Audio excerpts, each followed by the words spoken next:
Chapter 1. The Wreck Beyond the Veil. Elias Carver wasn't a man who craved adventure. He told himself that every day, sitting in the cramped cockpit of the Scavenger, the beat-up space junk salvage ship he called home.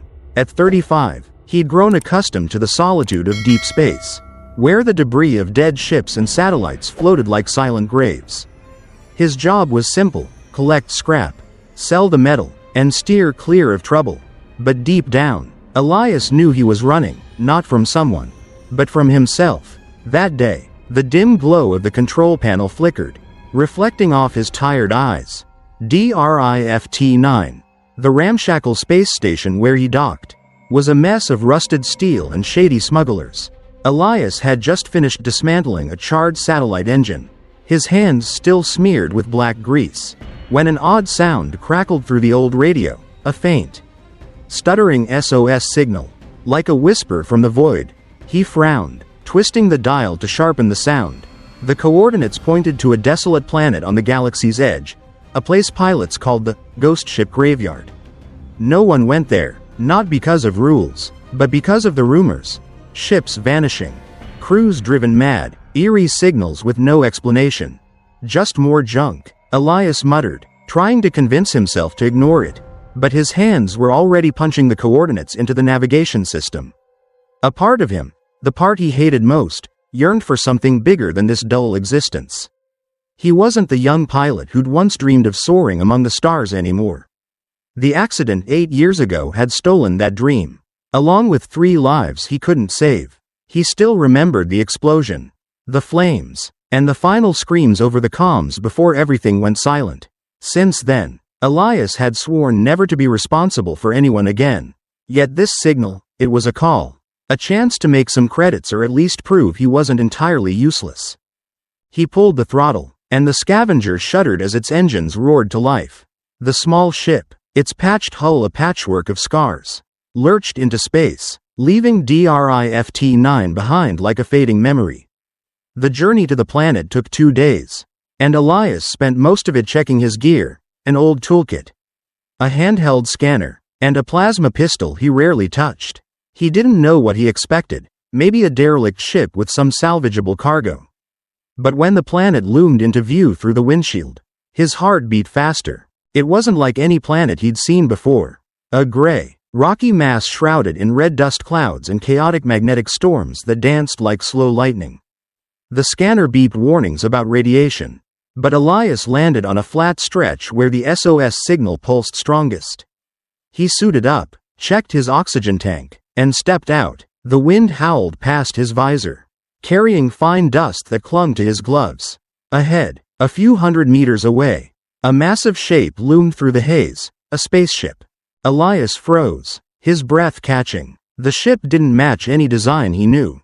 It stretched for kilometers, its metallic hull glinting under the faint light of a distant star.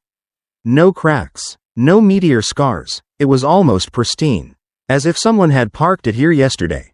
Swirling, alien symbols etched its surface, nothing like the languages of the Galactic Union or any civilization he'd studied. A chill ran down his spine, but his feet moved forward, driven by an urge he couldn't name. He found an entrance, a giant circular door, slightly ajar, just wide enough for him to slip through with his toolkit slung over his shoulder. Inside, the air was thick and still, his breaths echoing inside his helmet. The beam of his flashlight swept across smooth metal walls that reflected like mirrors.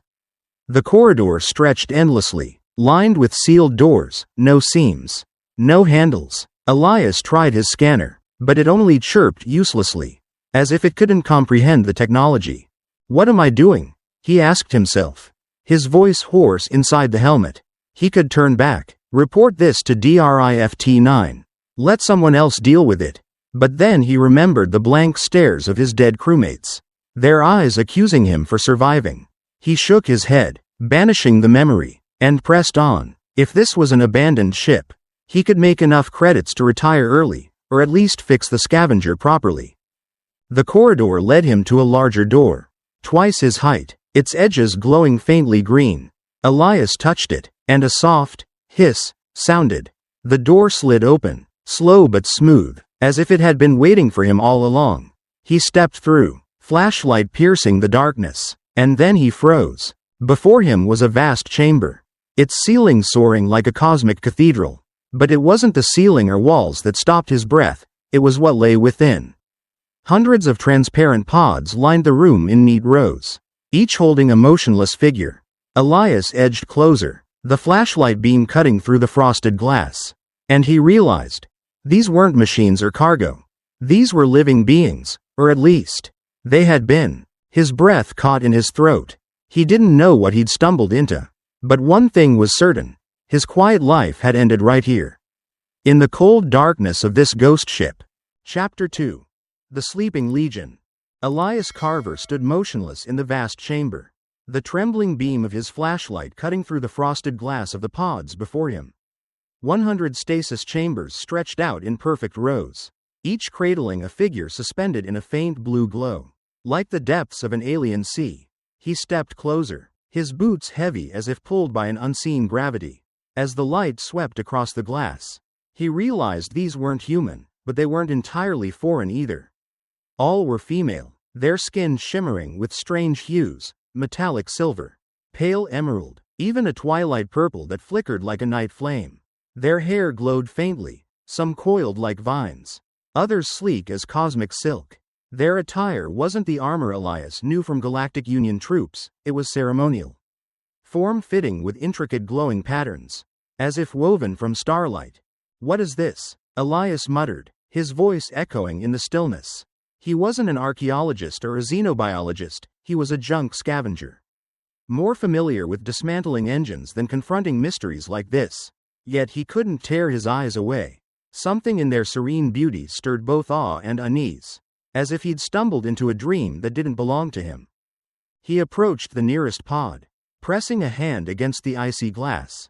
Inside, a woman with silver-tinted skin lay still, her eyes closed, her lips parted slightly as if whispering in her sleep. A shiver ran down Elias's spine. He'd heard tales of cursed ships, where crews were trapped in a half-alive state. But this wasn't a ghost story, it was technology. And technology he could understand. He pulled the handheld scanner from his kit and flicked it on. But the screen only flashed errors, unable to parse the material or energy signatures of the pods. At the chamber's center, a circular platform rose from the floor, bearing a console pulsing with soft green light. Elias moved toward it, his heart pounding. He wasn't sure what he intended to do, but his hands acted on their own, driven by a curiosity he couldn't suppress. As he drew near, the alien symbols on the console shifted, twisting into words he could suddenly read, awaiting human imprint. Elias frowned. This wasn't Galactic Standard, it was his language. Old English, as if the console had scanned him already. No way, he breathed, but curiosity overpowered his fear. He reached out, fingers hovering over the smooth metal surface. A voice in his head screamed to run, to get back to the scavenger and forget this place. But then he thought of the 8 years he'd spent hiding in the shadows, avoiding anything beyond space junk. If he left now, he'd stay a coward forever. He took a deep breath and touched the console. A surge of light erupted, so bright Elias threw a hand up to shield his eyes. Machinery roared to life, the sound reverberating through the chamber like a beast waking from a millennia-long slumber. The pods flared, green light dancing across the high ceiling.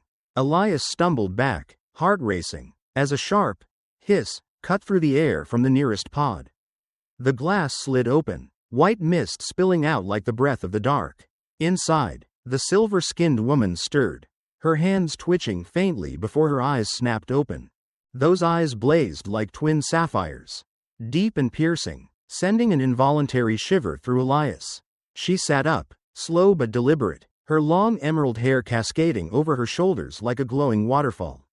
She scanned the room, her gaze sweeping past Elias before locking onto him. A mix of curiosity and menace in her stare. She opened her mouth, and a string of alien sounds spilled out, not human speech, but rhythmic, like the song of a stellar wind. The small translator device on Elias's wrist beeped, struggling to process, but it only spat out garbled static. "Who are you?" she asked, this time in a halting, heavy approximation of English, as if dragging the words from a distant memory. Elias flinched, stepping back, Where is the keeper? She pressed, her tone sharpening, eyes darting around the chamber as if searching for something missing. I'm Elias Carver, he replied, his voice shakier than he'd intended. I don't know who the keeper is. I found this place. I'm a technician, not anyone special. He raised his hands as if to prove his harmlessness. But she didn't seem reassured. She rose fully, taller than him by a head, her lean frame radiating latent strength. Her ceremonial garb shimmered as she moved, like it was threaded with starlight. I am Calith, she said, pressing a hand to her chest in a formal gesture. Leader of the Dominion's guard. You awakened me. Why do my sisters still sleep? She stepped closer, her eyes never leaving him, as if she could see through to his soul. Elias felt sweat prickling down his back. He didn't know what the Dominion was, but the way she spoke, pride laced with pain, made him think of a lost kingdom. I didn't mean to, he said, pointing at the console. I just touched it, and it did something. I don't know what's happening. His voice pitched higher, verging on panic. Calith tilted her head, her gaze softening slightly but still fixed on him. You don't know, she repeated, as if weighing his words. Then she turned to the pods, her fists clenching. They still sleep, but the system has begun. If it isn't completed, they'll die. Her voice trembled, not with fear, but with a pain Elias couldn't fathom. Die? He echoed, his throat dry. What do you mean? I just got here. I don't want to kill anyone. He thought of the accident 8 years ago, the explosion, the fire, the helplessness as he failed to save anyone. No, he couldn't let that happen again. Calith turned back, her eyes locking onto his. You started it, human. Now you must finish it, or we all pay the price. She pointed at the console, where the light still pulsed like a heartbeat. Elias followed her gaze, feeling the floor drop out beneath him. He didn't know what he'd gotten himself into. But one thing was clear. There was no turning back. Chapter 3. Shadows of Dominion. Elias Carver felt as though the air in the vast chamber was pressing down on his chest.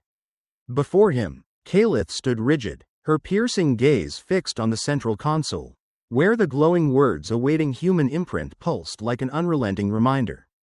The hum of machinery from the stasis pods echoed through the space. A faint heartbeat of something ancient and dying. Elias wanted to run, back to the scavenger.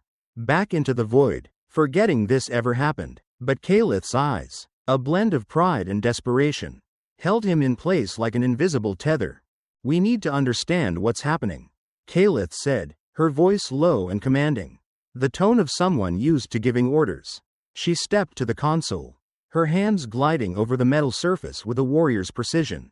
The alien symbols twisted under her touch, reforming into streams of data Elias couldn't decipher. He stood there, awkward and out of place, still clutching his flashlight as if it were his only defense. I don't know anything about this, Elias said, his voice reverberating in the cavernous room. I'm just a salvage tech. I take apart old ships. Not wake up aliens. He heard the panic creeping into his tone, and it shamed him. He didn't want to seem weak in front of Calith, but he couldn't pretend he belonged here. Calith turned, her sapphire eyes boring into him. You activated the system, she said, not an accusation, but a fact carved in stone. You bear the Keeper's imprint. I can sense it. She pointed to the console, where the green light flickered faster, as if responding to his presence. The Keeper? Elias repeated, frowning. You keep mentioning that. Who is it? And why does it have anything to do with me? His head spun. He'd come here for a derelict ship to scrap, not to plunge into some cosmic riddle. Calith took a deep breath, as if piecing together her own fragmented memories. The Dominion of Vera, she began, her voice dropping with reverence and sorrow. That was our empire, a realm spanning hundreds of star systems. So powerful the stars themselves bowed before it. My sisters and I are the guard, created to protect it. We weren't born of flesh and blood alone, we were engineered, perfected to fight, to endure wars no ordinary being could survive. She paused, her gaze drifting into a past she couldn't fully grasp. Elias listened, a chill creeping down his spine. He'd heard of ancient empires in the tales pilots swapped at Drift-9.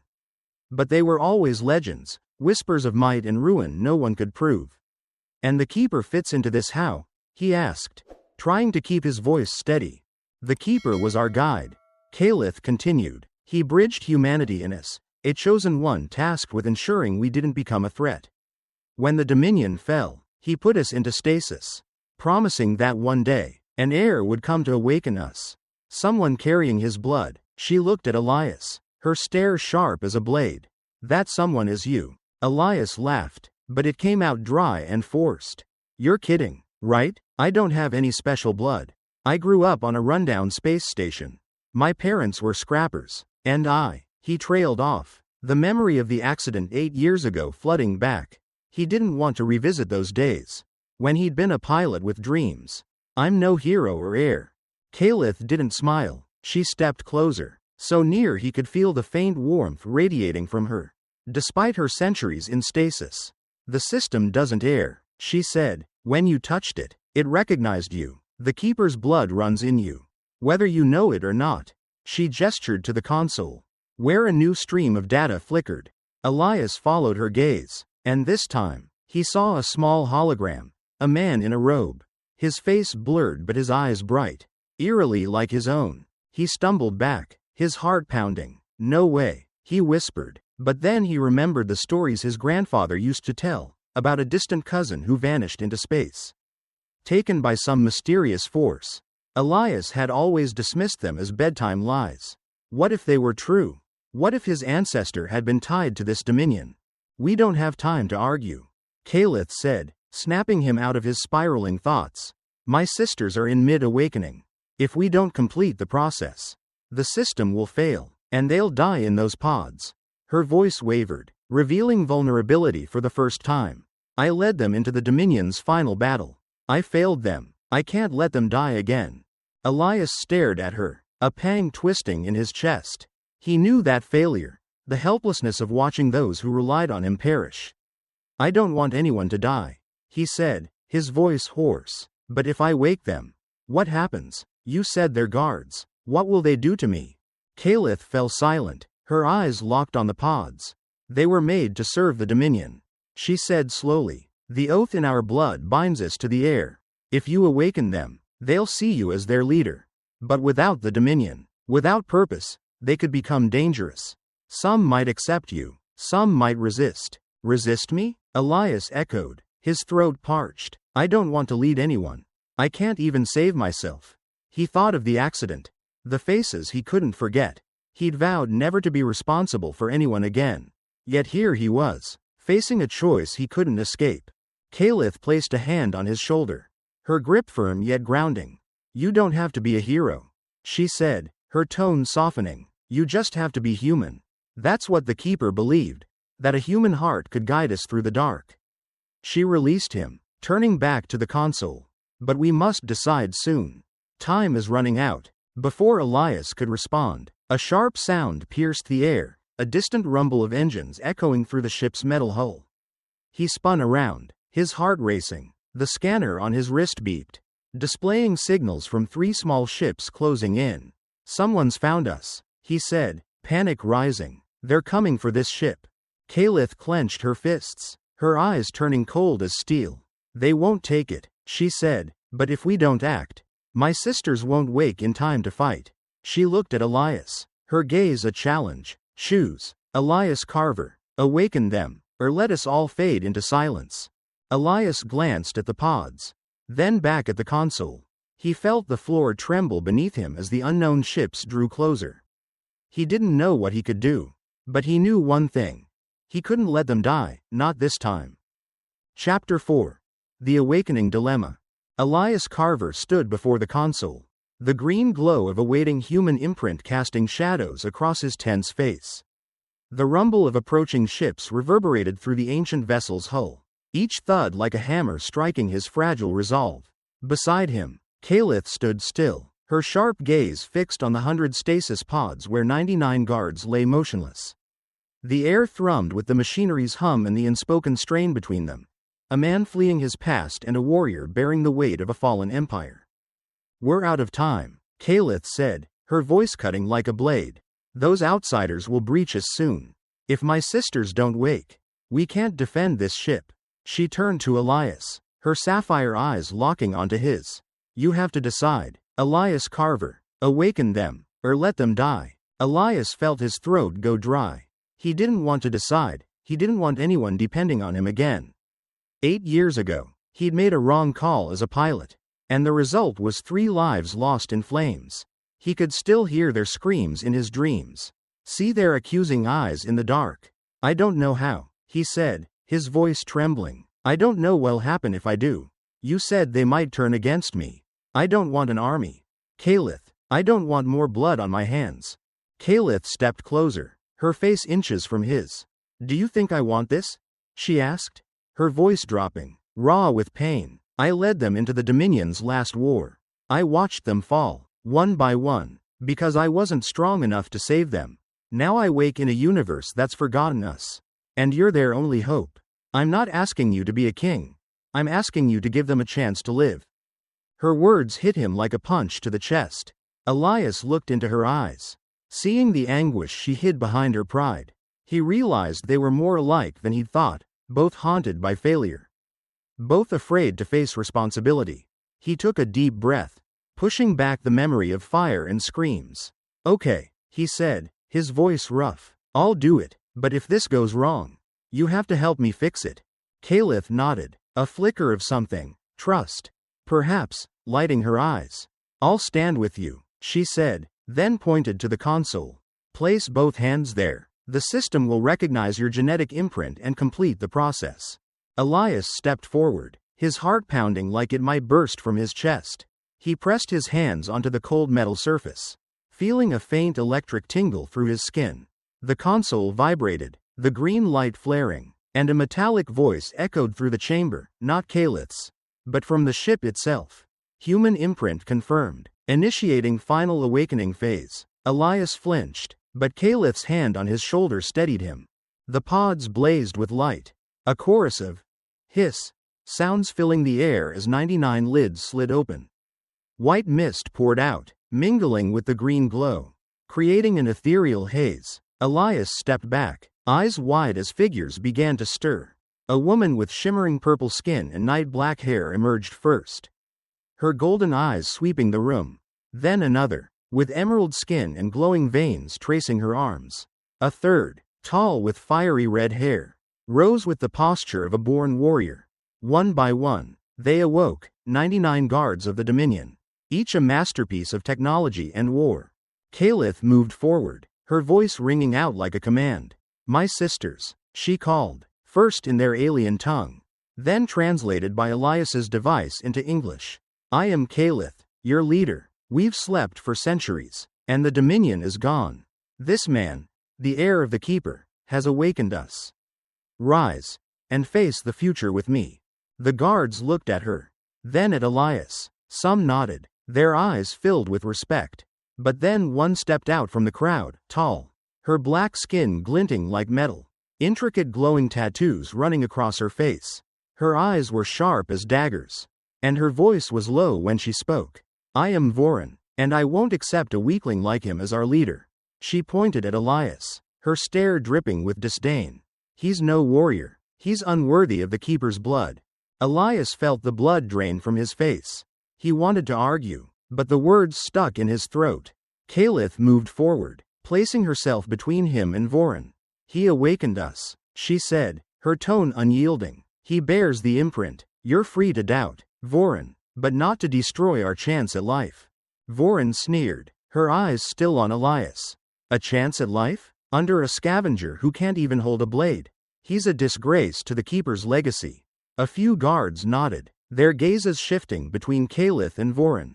Elias saw it instantly. Not everyone accepted him, and tension was spreading like wildfire on oil. Before Kalith could retort, a massive explosion shook the chamber, the floor trembling beneath them. Elias spun around, his wrist scanner beeping wildly. They're getting closer, he said, panic rising. 3 ships, probably treasure hunters or pirates. They want this ship. He looked at Kalith, then at the guards. If we don't do something, they'll break in. Kalith clenched her fists, her gaze shifting to Vorin. You want to fight, Vorin? Then fight for this ship. Not against it. We'll settle this later. Vorin's lips twitched, but she didn't argue. She turned to her group, signaling them to prepare. Elias felt his head spinning. He didn't know how to handle Voron or convince these people he wasn't their enemy. But when he looked at Kalith and saw the determination in her eyes, he knew he couldn't run. I can help, he said, his voice small but firm. I know how to lock doors and activate defenses, if this ship has any. Kalith nodded, a faint smile crossing her lips. Do it, Elias. I'll hold them off. She turned to the guards, barking an order in their language. They moved swiftly, like a perfectly trained army despite just waking from centuries of sleep. Elias dashed to the console, his hands shaking as he tried to find anything to stop the intruders. He wasn't a hero, not an heir, he was just a tech. But this time, he wouldn't let anyone die because of his hesitation. As a second explosion roared, closer than ever, he slammed his hand onto a glowing symbol, praying it was the right choice. Chapter 5. Fractured Bonds. Elias Carver pressed hard on the glowing symbol, his heart hammering as a third explosion rocked the ancient ship, the sound reverberating through the metal hull like a death knell. A heavy clank echoed from the distance, as if someone had just rammed a plasma drill into the outer shell. He didn't know what he'd done, but the console's green light shifted to red, and a series of low thuds rumbled through the chamber. Thick metal doors slid down from the ceiling, sealing the main entrance, while faint energy shields flickered to life along the distant corridor. The defense system, he'd activated it. Okay, Elias whispered, stepping back from the console. He turned to Kalith, who stood among the guards, her eyes alight with resolve. I think we just bought some time.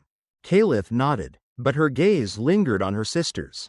100 guards filled the vast chamber, each a living statue of strength and alien beauty. They moved with flawless coordination, some inspecting the pods, others drawing weapons from hidden slots in their ceremonial garb, energy swords and glowing pistols. But not all looked to Kalith with trust.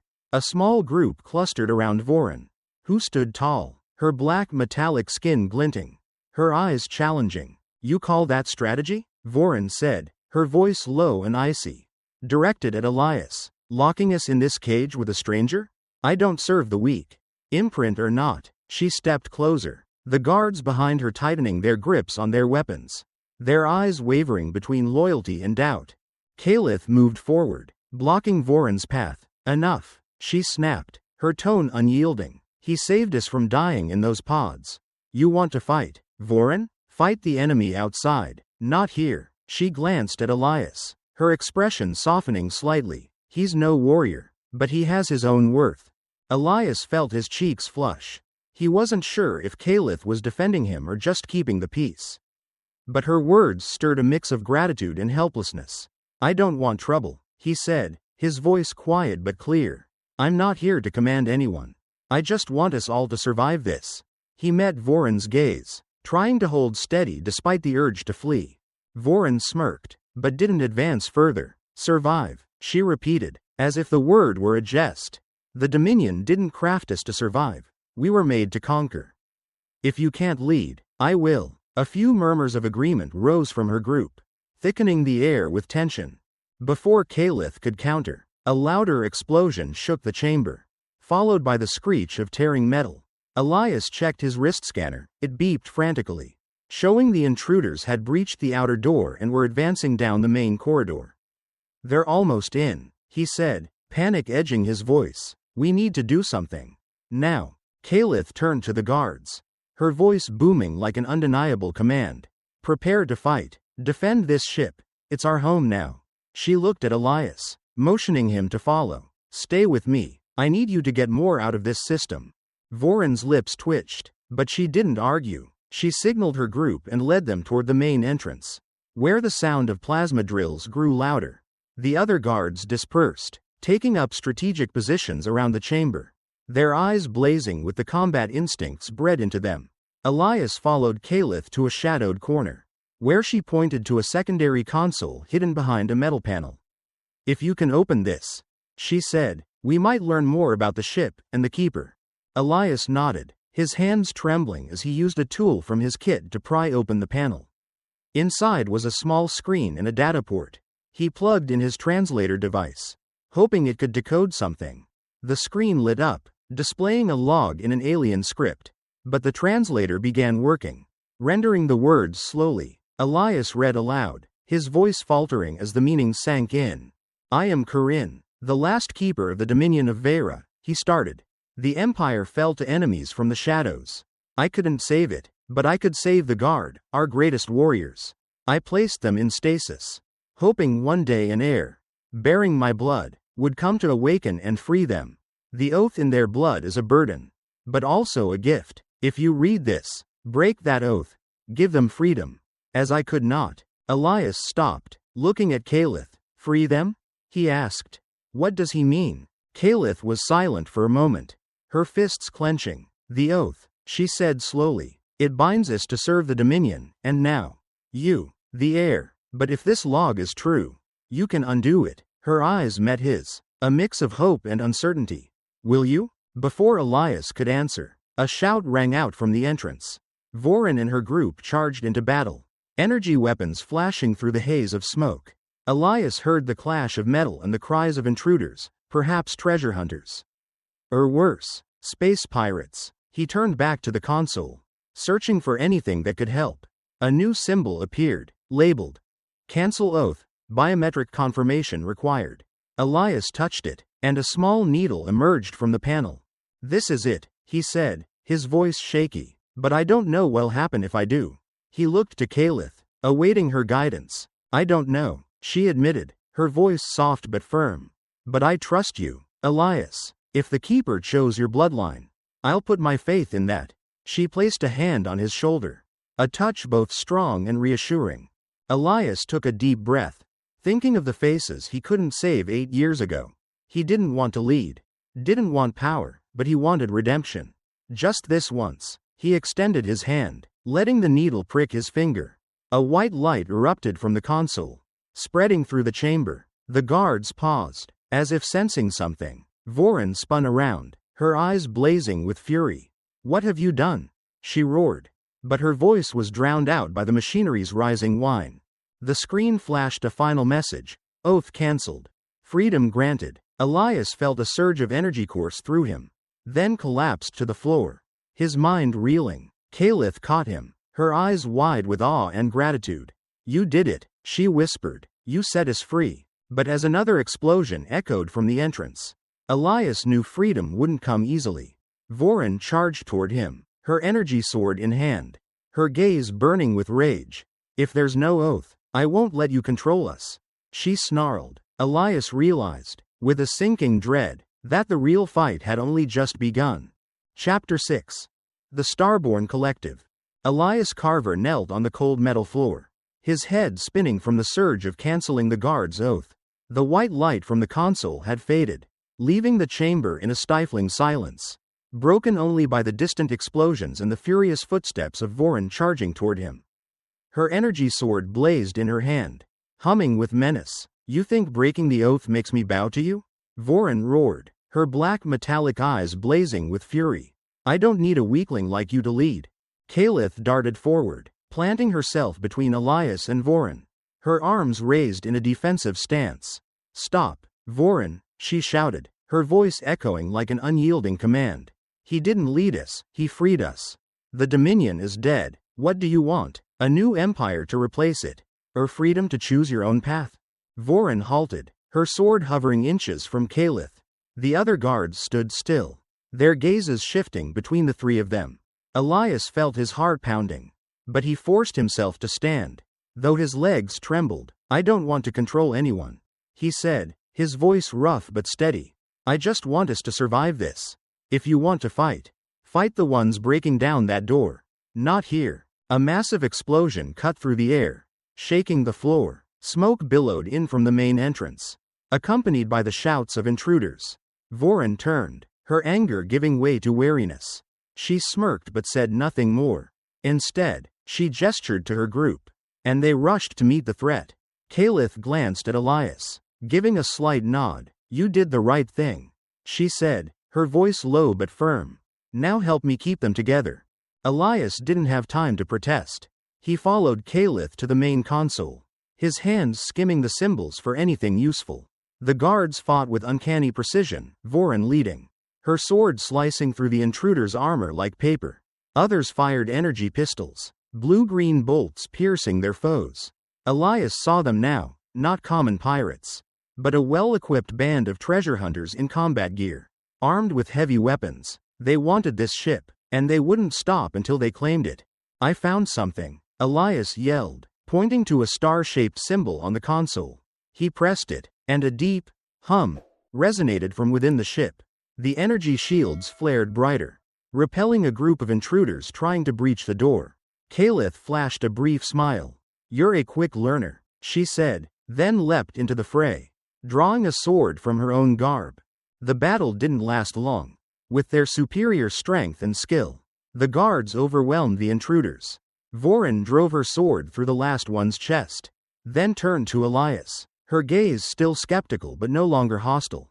"They're done," she said coolly, "but don't think I trust you." Elias nodded, not daring to argue. He turned to Kalith, who was checking the others. "No serious injuries. They were built to endure worse than this." "We need to get out of here," he said. "If these guys found the ship, more will come." Kalith agreed. "But first, we need a name, a purpose. We're not the Dominion's guard anymore." She looked around, meeting each guard's eyes. "I propose Starborn Collective, born of the stars. Free and unbound." A murmur of approval rippled through the guards. Even Voron nodded, albeit reluctantly. Elias felt a strange warmth in his chest. "I like that name," he said, "and if you want, I can help fix this ship to fly. I'm no fighter, but I can make machines work." Kalith smiled, the first real smile he'd seen from her. "Then get started." Elias Carver. Over the next few hours, the Starborn Collective worked together. Elias led a group to the engine room, where he found ancient power cores still functional. Though weak, he showed them how to reconnect circuits, while Kalith and Voron coordinated to restore the control systems. They worked in silence, but there was an unspoken agreement: they needed each other to survive. As darkness fell over the desolate planet outside, Elias sat beside Kalith in the control room, both exhausted but satisfied. The ship, now named Aether's Call, hummed as its engines fired up for the first time in centuries. "It'll fly," Elias said, wiping sweat from his brow. "Not far, but enough to get us out of here." Kalith looked at him, her eyes softer than usual. "You've done more than you realize," she said. "I once led armies to war, but never to freedom. You gave me that." She paused, as if wrestling with her next words. "I dream of the Dominion's last battle, fire, blood, and silence after. I feared waking would only bring more death."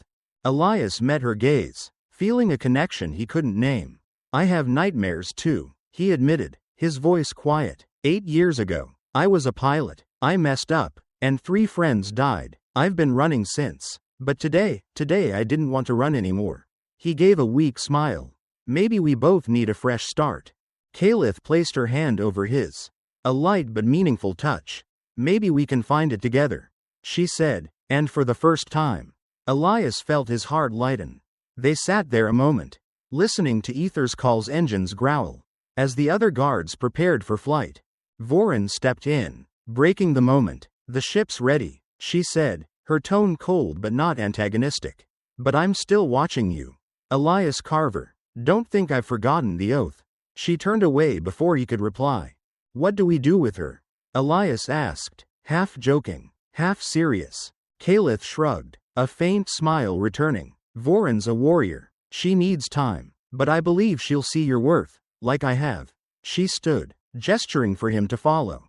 "Come on, we've got a ship to fly." As Aether's Call lifted off, tearing through the dust-choked sky of the barren planet, Elias stood on the bridge, watching the stars through the windshield. He didn't know what lay ahead, but for the first time in 8 years, he felt he belonged somewhere, not as a leader, but as part of the Starborn Collective. And with Kalith beside him, he knew this journey was just beginning. Chapter 7. Into the Cosmic Unknown. Elias Carver stood on the bridge of Aether's Call, the starlight shimmering through the massive windshield, bathing his face in a faint, otherworldly glow. The ship vibrated gently as its ancient engines propelled it through space, leaving the dust-shrouded desolate planet behind like a distant memory. Adrenaline still coursed through him. But this time it wasn't from fear, it came from something new. Something akin to hope. Beside him, Kalith stood tall, her hands resting on the control panel, her sapphire eyes focused on the navigation screen. The guards, now the Starborn collective, moved around the bridge, each tending to a task with the precision ingrained in their being. "Where are we going?" Elias asked, his voice carrying through the quiet expanse of the bridge. He wasn't used to asking such questions. For 8 years, he'd drifted among space junk, aimless, directionless, but now, he was part of something greater. Even if he wasn't sure how much he truly fit. Kalith turned to him, a faint smile tugging at her lips. "Anywhere we choose," she said. "We're no longer bound by the Dominion. But I think we should find a safe place to fully repair Ether's call, and perhaps see how this universe has changed since we slept." She pointed to the screen, where a hazy star map flickered, dotted with coordinates Elias didn't recognize. "The nearest neutral space station is HAVEN 3. He said, drawing on memories from his pilot days. "A few days' flight if these engines hold up. They don't care who you are, as long as you've got something to trade." He paused, glancing around. "Do we have anything to trade?" Kalith chuckled softly. "We have Ether's Call, an ancient ship with technology they've never seen. A scrap of its hull could buy that station outright." She turned back to the screen, inputting the coordinates. "Let's head there. We'll start anew from that point." As Ether's Call surged into deep space, Elias sensed a shift in the air. The guards worked with astonishing coordination. But without the rigidity of a military, they were experimenting, exploring, like prisoners released after centuries of confinement. Some cast curious glances his way, their eyes no longer suspicious but observant, as if he were a puzzle to unravel. Voren, however, kept her distance, her gaze cold but no longer openly hostile. After a few days, Ether's Call approached HAVEN 3, a station drifting between two dwarf stars, its steel rings spinning slowly, lights blinking like a floating city. Elias opened the comms, his voice unsteady as he spoke. "This is Ether's Call, requesting docking clearance. We've got goods to trade." A raspy voice replied, laced with a laugh. "Goods from a ship that looks like a relic? Fine. Dock at C7. When they stepped off the ship, Elias felt the weight of eyes from the crowd on the station, merchants, pilots, and space drifters staring at Ether's Call with awe and greed. The guards disembarked, towering and regal in their glowing ceremonial garb. Silencing the onlookers, Elias heard whispers. "Who are these people? And what's that little guy doing with them?"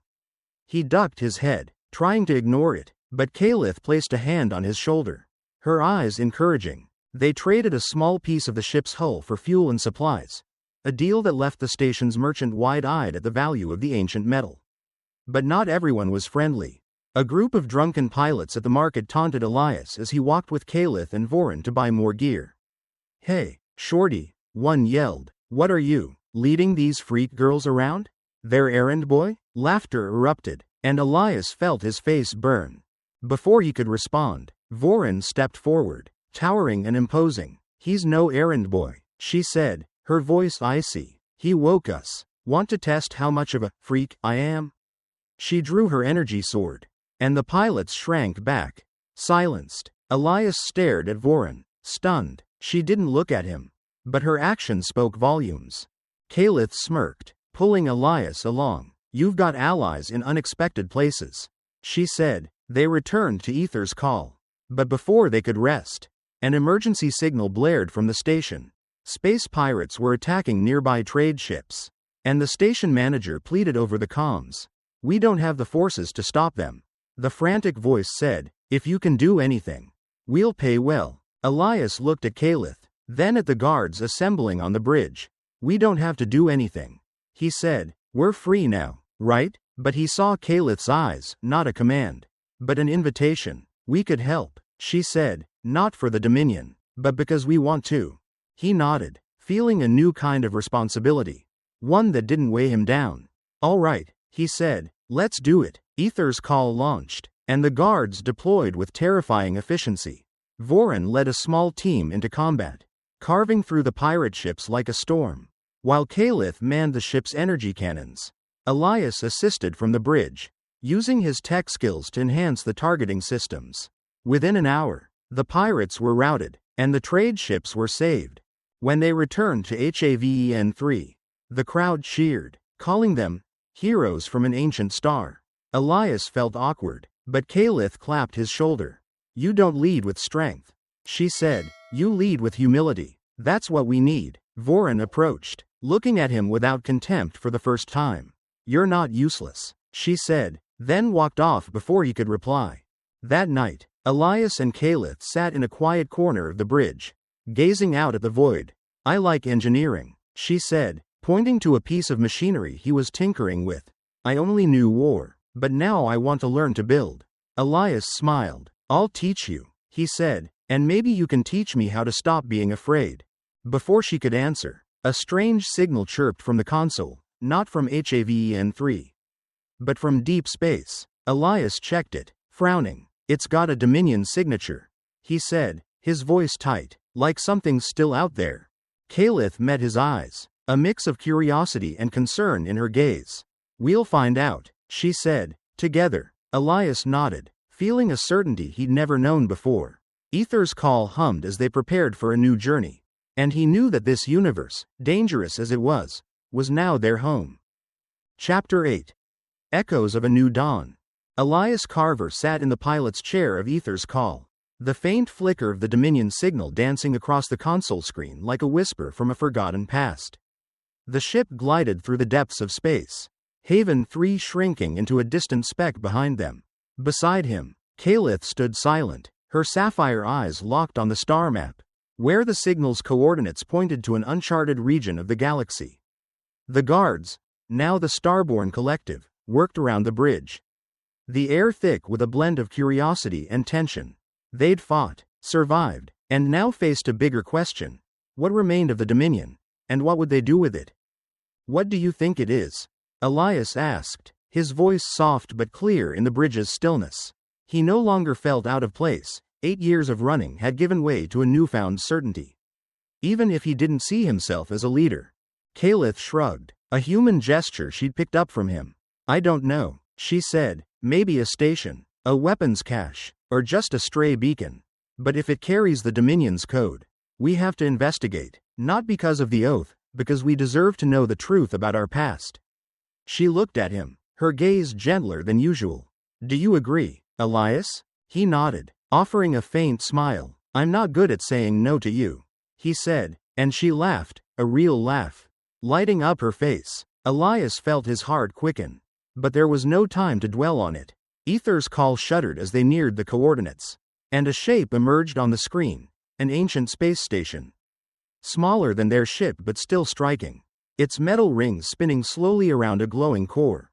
When they docked, Elias led a small team, Kalith, Voron, and 3 other guards, inside. The station was silent as a tomb, the air heavy with the scent of old metal. Narrow corridors guided them to a central chamber, where a massive console flared to life as they entered. Elias touched it, and a hologram flickered into existence, the face of Corinne, the last keeper, identical to the image he'd seen before.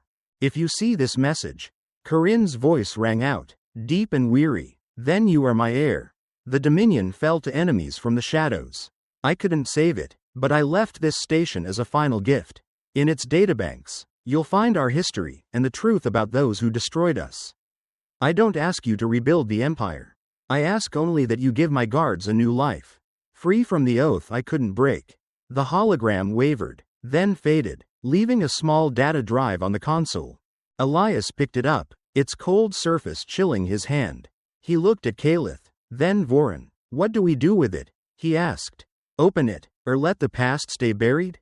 Voron stepped forward, her eyes no longer hostile but thoughtful. I once wanted to restore the Dominion, she said, her voice low, but after these days, I see it's gone, and we don't need it to live. She met Elias's gaze, free of disdain for the first time.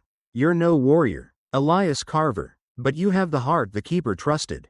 I want to see that data, not to go back, but to move forward. Kalith nodded, resting a hand on Elias's shoulder. I agree, she said. We need to know who we were to become who we are. Elias plugged the drive into his translator device, and the station's screen lit up with thousands of files, Dominion history, battles, victories, and finally, its fall to a shadowy foe without a name. There were records of Corinne too, a human abducted from Earth, chosen as keeper for his compassion. Elias felt an odd connection, as if his grandfather's tales of a lost cousin were true. He wanted us free, Elias said, his voice rough. Not to fight, but to live. He looked at the guards. Then Caliph, we can share this data, or keep it to ourselves. I'll let you all decide. A debate erupted among the guards. Some wanted to stay at the station, delving into the Dominion's legacy and seeking its old enemies.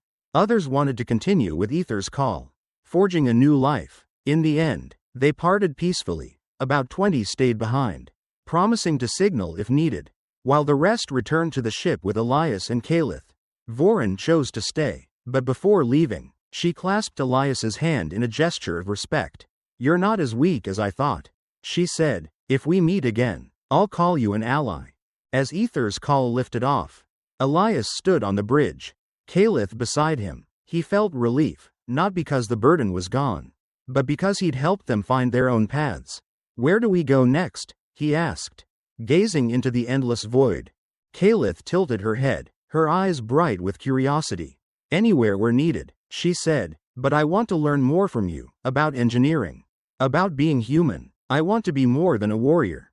She paused, then added softly, and maybe, I want to stay near you longer. Elias felt his cheeks warm, but he didn't look away. I want that too, he said, his voice shaky but honest. I'm not great at love, I've lost too much. But with you, I'd like to try. He reached out, and she took his hand, her cool fingers warming in his grasp. They stood there, saying nothing more, but the silence spoke volumes. Suddenly, a new signal beeped from the console, not Dominion, but an unknown source, with a short message. Help.